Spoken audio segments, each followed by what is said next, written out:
If you're living in the UK, this is one of the most important videos you will ever come across this year. Things are changing, immigration policies, the economy is changing, literally everything. And there are some people that are still living their lives as if nothing has changed. So in today's video, I'll be sharing with you 6 vital things you need to be doing right now as an immigrant in the UK. Please don't go anywhere. Stay tuned. Let's go straight into it. My name is Tochi. You're welcome to my channel. Please like this video, give it a thumbs up as you're watching, so you can recommend it to more people that needs to see it. To all my returning subscribers, you guys are amazing. You're welcome back to today's video. If you're yet to subscribe, please hit the subscribe button right now. Thank you. Now, we understand that government policies are changing. Almost every day there's one immigration policy in the news or the other. And there are people that tell you that they don't really care. But deep down, whether you care or not, policies like this would affect you, especially if you're an immigrant in the UK. So this is why you should pay attention to this video, okay? Now, the first on my list and very important is this. Stop waiting for government announcements to start planning. Now, this is one of the mistakes that most people wait. You just sit around and wait for immigration announcements, for government to announce policies before you start thinking of what next. A lot of people are waiting to see what the government will do next, right? What the next policy would be, whether settlement rules will change, what's going to happen next with UK immigration and all of that.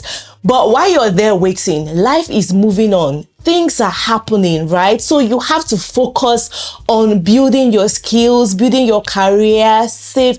Do not pause your life. The truth is, if you're in a country legally, to an extent, your stay is secured.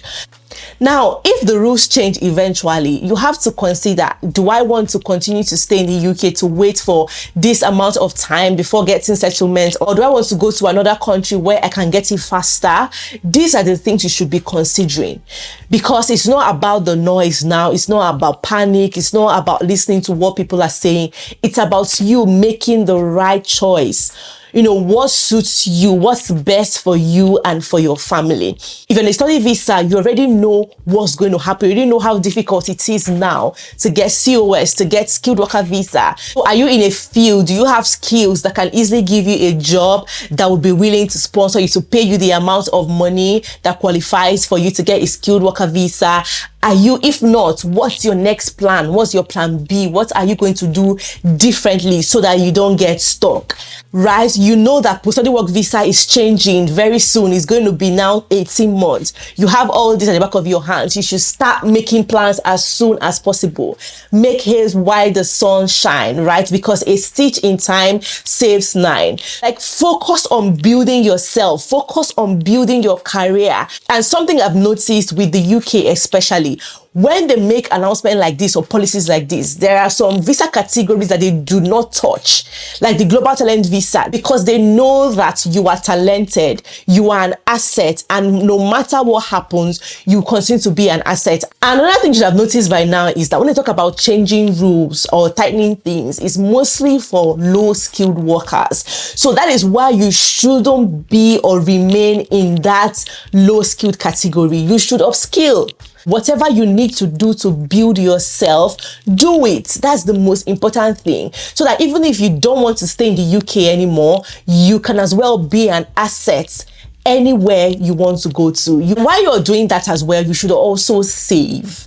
So you should educate yourself. There are so many free resources online and offline that can actually help you and teach you how best to make your money work for you. And the truth is, different countries change their immigration rules every now and then.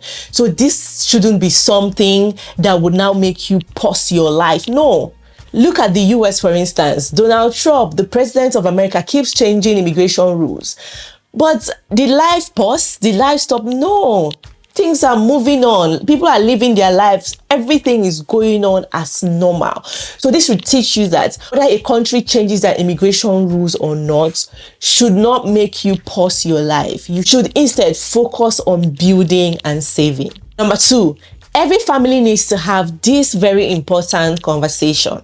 Questions like, if one person loses their job, what's our next plan? Do we have enough money saved up to last us until that person is able to get another job? If immigration rules change today, what's our plan B and C and D and even E? What plans? Every family needs to sit down and have this very important conversation. Because sometimes when some people talk like this, you notice that people are not having these important conversations. And you can see that from their comments on social media, right? You can see that when you have conversations with people, from their opinions and what they say. Most people are more scared of what the outcome will be than what would actually happen to them if these rules come into place. If these immigration rules change, what are we going to do? What's our best option? Are we planning to go back home if it doesn't favor us? Yes, these are very difficult conversations, but you should have it. In the worst case scenario, what would happen to our family? Okay, do we have enough savings and investments that we can rely on? Do we have any other country? Do we have any other skills that is needed in any other country? Are we in the age brackets of professionals that are needed in another country if we intend to move? If we intend to make a move, do we have enough money to help us do that? Okay, and then as you're watching this video as well, you should be asking yourself this question and answering them. And if your answer is no, then this should stir something in your heart to start doing something immediately. One of the mistakes I've noticed that people make when moving abroad is that people don't have a plan B. And that is why you see that people move on different kinds of visas without doing their thorough research, without having another plan. What if it doesn't work out the way we planned it? Just what if? Because life happens at the end of the day. There are times when you have this perfect plan for your life, for your family, for your future, and somehow things just change. Now, when that change happens, do you have another plan? You see that people that make plans, that plan ahead, that have alternative plans, are always one step ahead. Number 3, stop acting based on hearsay. Stop believing rumors on TikTok, Instagram, Facebook, everywhere, right? You need to focus on reading what's the official information provided by the government.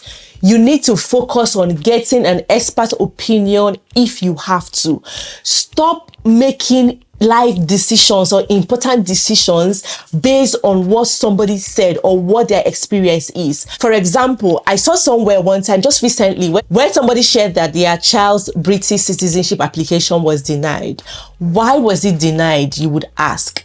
That's because they said that their friends told them to apply for something because they did it and it worked, right? And they now skipped applying for indefinite leave to remain for their child that was not born in the UK, and they went straight to applying for British citizenship because both parents were already settled, right? But you forgot that there is a guideline on the government website. When you go to gov.uk, there is nothing about the UK that is not on gov.uk. So if you go on that website, you will see anything you want. You get any information about anything, and it's an official public document that anybody can access. If you've gotten your indefinite leave to remain before you had your child, there are guidelines as to how to go about applying for your child. If you brought your child from outside the UK into the country and then you get your indefinite leave to remain, there are guidelines on how to go about applying for that child when the time is due, right? And this also applies to immigration policies, immigration changes, and all of that, right? Do not panic or do not make any decisions based on rumors. No. Always double check, always go to the right channels.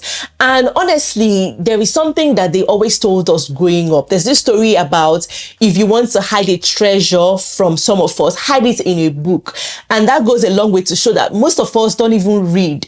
Most of us don't try to double check things for ourselves. We just run with anything we hear on the internet or anything we hear anybody say, which is not good. Once you hear something, no matter who it's from, always try to do your own research. Always try to double check to make sure it's correct before you make any decision. Do not run with anything that anybody's saying. That is one of the worst mistakes that you can make. And the truth is, somebody can do something and get away with it. When you now go to do it, it will catch up with you because it might not even be the right thing. So be very careful, and I hope this helps. Number 4, your biggest safety net is your skills, right? So you should focus on building your skills. Now, upskilling, capitalizing on trends that are reigning that can help you make extra money. AI AI is the trend. Everybody that is tuned into AI is making massive money.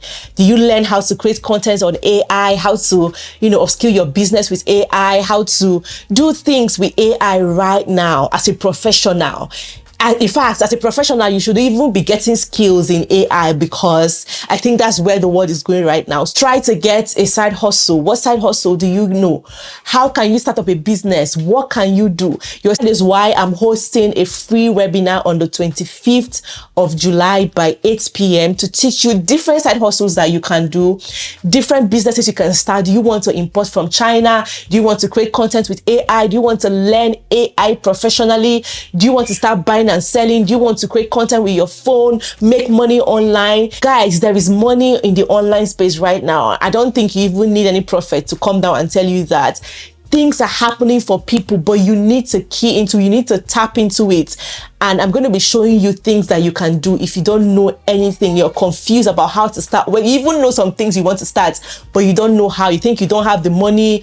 You don't even need to have so much money. And these are the things I'll be teaching you in my free webinar on the 25th at 8 p.m. I have a WhatsApp group, a growing WhatsApp group that you can join right now. The link will be in the description box, where I'll be sharing all the other details, right? So I'll be holding your hands, practical steps, safe side hustles and businesses you can start with zero capital, with just your phone. So I can't wait to see you all in class. Click on the link in the description box to join my WhatsApp group. So yeah, try to upskill, get professional qualifications if you have to, start a side hustle to just augment your 9 to 5. This is not fear mongering. No, it's just you preparing for your future. It's just you, staying on top of the game, just being ahead, because you have to be one step ahead right now. Number 5, build an emergency fund. I'm sure that you would have heard people talk about emergency fund, but you don't really understand it. Emergency fund is just that money that you have put aside, that you can hold on to, that you can feed on, that you can survive on in case there is any emergency, in case something you didn't plan for happens. Okay, for example, if you're out of work for a while, for about 3 months, 4 months, 6 months, do you have enough money saved up that can pay your bills, pay your rent or your mortgage, that you people can feed on, that can still sustain you? Do you have enough money saved up that can keep you going?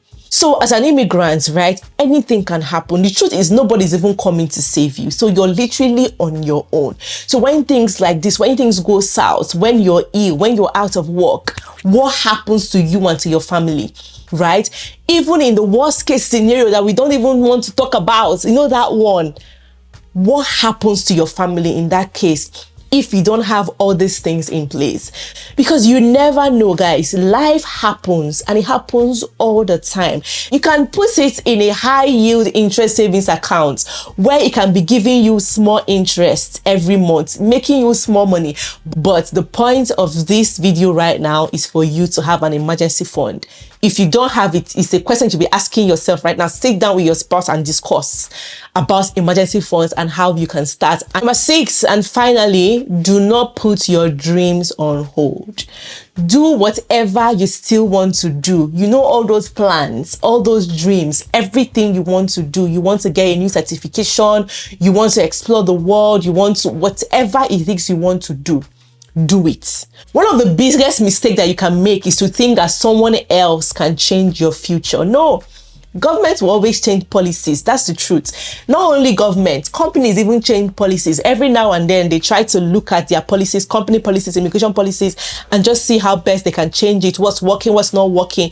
Even in your family, I'm sure in your house, you rearrange your things every now and again. You see it and think, oh, it's not working. You buy new furnitures, you try to rearrange, redecorate, because change is the only constant thing in life. Okay, so regardless of what the government decides to do next, regardless of the changes that might be coming up soon, regardless of what's going on, put yourself and your family first. At the end of the day, it's about you. So I want to hear your thoughts about this. Add yours in the comment section as well. If this video was helpful, please like it and subscribe to this channel if you haven't. Share it to everyone that needs to see this. And I'll see you guys in my next video. Bye-bye.